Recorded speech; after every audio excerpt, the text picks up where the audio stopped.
Él vino en el espíritu y el poder de Elías, o sea, él preparó el camino y hizo una diferencia como Elías, pero quiero decirles algo tampoco, Elías tampoco era perfecto, Elías tampoco la tenía demasiado clara.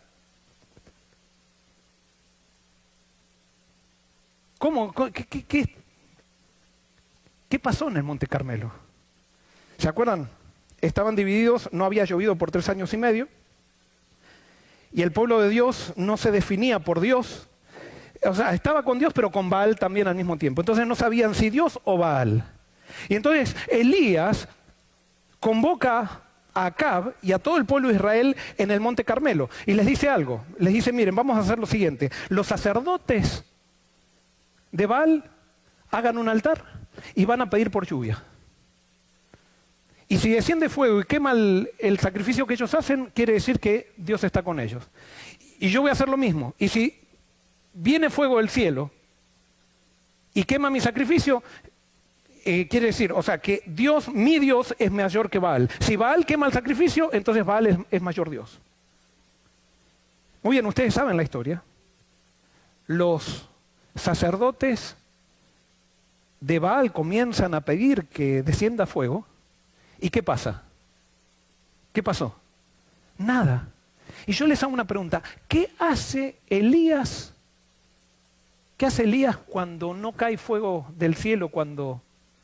¿Qué hace? Ustedes leyeron la historia. ¿Qué hace? Se burla. Se burla y le dice, ¿dónde están los dioses de ustedes? Que no oyen ni nada. Están dormidos y se burla. Tengo un amigo que es doctor, se llama Ariel Gómez, y él está escribiendo un libro sobre esto.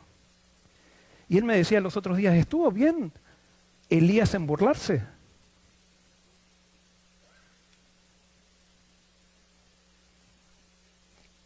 Y él me decía, para mí no. Se equivocó Elías allí. Pero es Elías, el profeta de Dios. Se equivocó. Y después yo me puse a analizar, sí, se equivocó. Les hago una pregunta, ¿Jesús se hubiera burlado de los sacerdotes de Baal? ¿Se hubiera burlado? Jesús no se hubiera burlado. Pero Elías no la tenía clara, no la tenía clara. ¿Y qué pasó? Vamos a ver lo que pasó en el Monte Carmelo.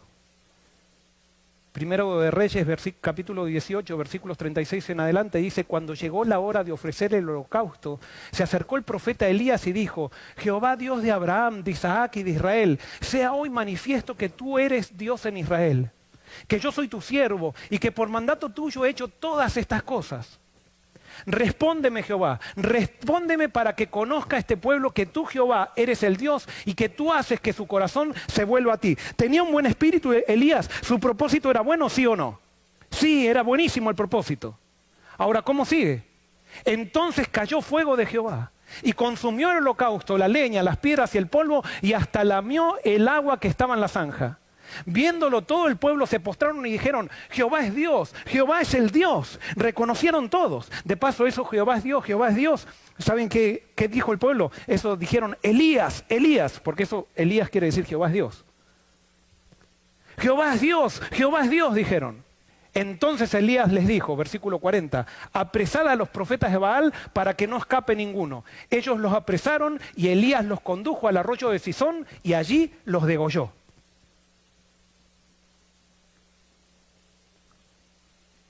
¿Tenía claro el propósito Elías para lo cual había sido llamado? Lo tenía muy claro. ¿Tenía claro cómo debía llevar adelante ese propósito? Ellos lo apresaron y Elías los condujo al arroyo de Sisón y los degolló a los 400 profetas de Baal. Les cortó la garganta con una espada. El profeta de Dios.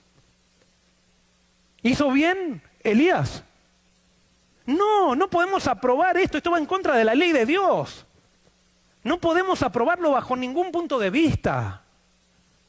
Elías no la tenía clara tampoco. No la tenía clara. Pero Dios se vale de gente que no la tiene clara, de gente imperfecta para hacer su obra, porque todavía no entendemos. Dios toma barro para proclamar su mensaje a gente de barro también. Y esa gente que Dios toma tiene sus limitaciones. Y Elías tenía sus limitaciones también. Y Elías pensaba que Dios, el Dios del fuego, lo llevó a degollar. Ahora Dios se manifestó con fuego. Si Dios se manifestó con fuego, ahora yo voy a ir a matar a todos los profetas de Baal.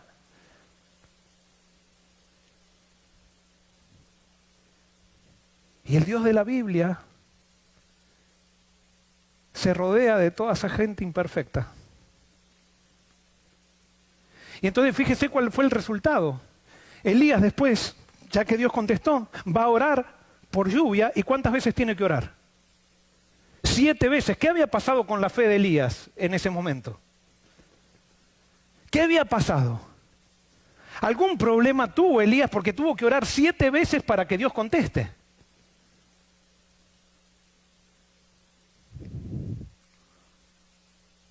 Porque el Dios del fuego no produce fe. No produce fe. Puede ser que haga que la gente reconozca, pero no produce fe. Y muchas veces cuando nosotros nos centramos en el Dios del fuego, que no entendemos, porque no es que Dios no se manifestó por fuego, sino que la interpretación de Elías del fuego fue errónea con respecto a lo que Dios hacía con ese fuego.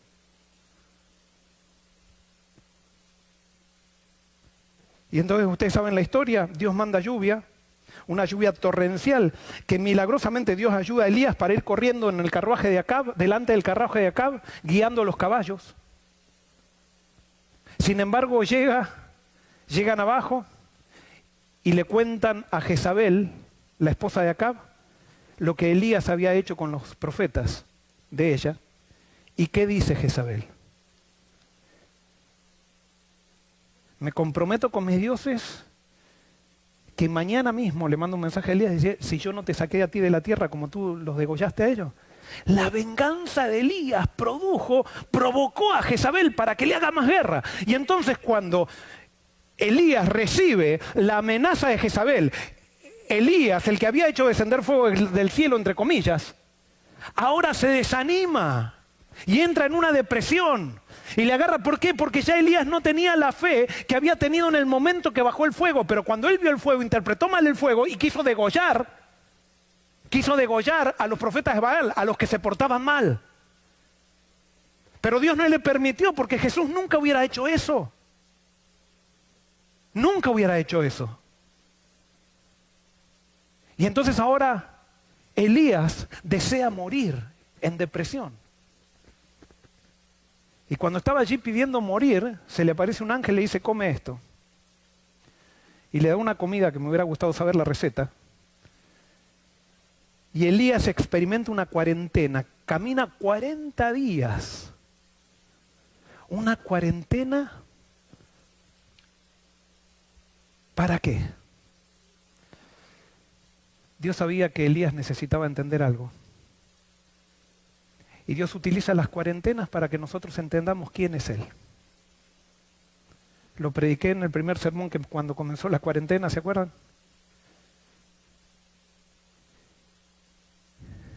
Elías todavía no conocía bien quién era Dios. La interpretación del fuego de Elías era una interpretación errónea. Y ahora Dios necesita que 40 días Elías medite. Y así todo, después de 40 días no entendía bien Elías, pero ahora Dios le dice a Elías, bien, ahora te voy a enseñar, Elías. Elías ahora se mete en una cueva, después de caminar 40 días. En 1 de Reyes 19, 8 al 14 dice, y allí se metió Elías en una cueva, donde pasó la noche. Llegó a él palabra de Jehová, el cual le dijo, ¿qué haces aquí, Elías? ¿Qué haces aquí? Tú tendrías que estar allá, predicando donde yo te mandé. Predicando a los pecadores salvación. No, pero Elías había querido predicar fuego. Y ¿sabes qué? Cuando tú predicas fuego en el Monte Carmelo puede ser que tengas mucha valentía, pero cuando predicas fuego, el fuego siempre desanima. ¿Qué haces aquí, Elías? Versículo 10. Él respondió, he sentido un vivo celo por Jehová. Quiero que haya una reforma en la iglesia, quiero que haya una reforma en el pueblo de Dios. He sentido un vivo celo por Jehová, Dios de los ejércitos, porque los hijos de Israel han dejado tu pacto, han derribado tus altares y han matado a espada a tus profetas. Solo yo he quedado y me buscan para quitarme la vida. Jehová le dijo, sal fuera y ponte en el monte delante de Jehová. Te voy a dar una clase, Elías. Y dice, en ese momento pasaba Jehová y un viento grande y poderoso rompía los montes y quebraba las peñas delante de Jehová. ¿Pero qué dice la Biblia? Pero Jehová no estaba en el viento. Tras el viento hubo un terremoto, pero Jehová no estaba en el terremoto. Tras el terremoto hubo un fuego. Y fíjense, pero Jehová no estaba ¿dónde? Jehová no estaba en el fuego. Y tras el fuego se escuchó un silbo apacible y delicado. Cuando Elías lo oyó, se cubrió el rostro con el manto, salió y se puso a la puerta de la cueva. Entonces le llegó una voz que le decía, ¿qué haces aquí, Elías? Él respondió, he sentido un vivo celo por Jehová, Dios de los ejércitos, porque los hijos de Israel han dejado tu pacto, han derribado tus altares y han matado a espada a tus profetas. Solo yo he quedado y me buscan para quitarme la vida. Y Jehová le dijo, ve, vuelve por el mismo camino hacia el desierto de Damasco. Tú tienes un celo por Jehová, le dice Dios a Elías. Pero sabes, Elías, yo no estoy en el fuego, yo estoy en un silbo apacible. Y hasta que tú no entiendas que yo estoy en el silbo apacible, no vuelvas. Porque el fuego lo que hace es que la gente reconozca, pero no cambia a nadie, no cambia a nadie el fuego. Lo que cambia a la gente es el silbo apacible. Díganme qué cambiaron los rayos del Sinaí. ¿Qué israelita cambió los rayos y los truenos del Sinaí? Ningún israelita fue cambiado por los rayos y truenos del Sinaí. Al contrario, les causó rebeldía. Escucharon los rayos y truenos y a los 40 días, a pesar de que veían los rayos y truenos, a pesar de que veían el fuego, estaban adorando otro ídolo.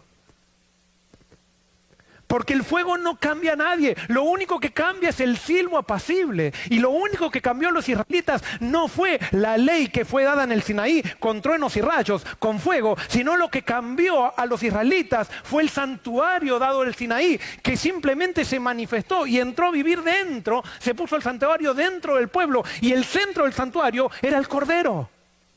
Es más, la ley estaba ocultada dentro del santuario. Nadie ni veía la ley. Solamente había que ver al Cordero. Es que Dios no está en el fuego. Dios no está en el terremoto. Dios no está en las grandes tempestades. Dios está en el silbo apacible. Y eso es lo que transforma corazones, el silbo apacible. Es el silbido apacible que produce cambio, no el fuego. Es por eso que el cristianismo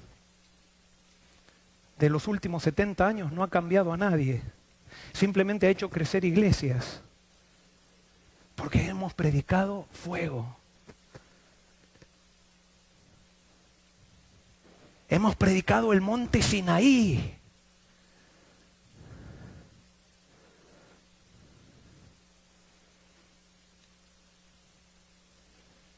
Y vuelvo a Juan el Bautista.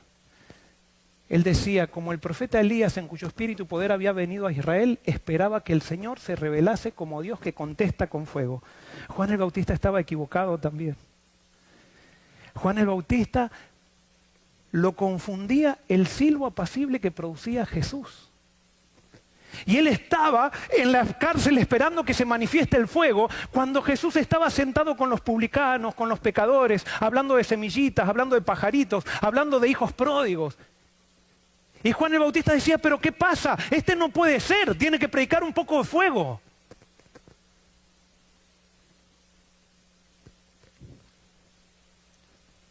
Y sigue diciendo la cita del deseo de todas las gentes. En su misión, el Bautista se había destacado como un intrépido reprensor de la iniquidad, tanto entre los encumbrados como en los humildes. Había osado hacer frente al rey Herodes y reprocharle claramente su pecado. no había estimado preciosa su vida con tal de cumplir la obra que le había sido encomendada. Y ahora desde la mazmorra esperaba ver al león de la tribu de Judá derribar el orgullo del opresor y librar a los pobres y al que clamaba.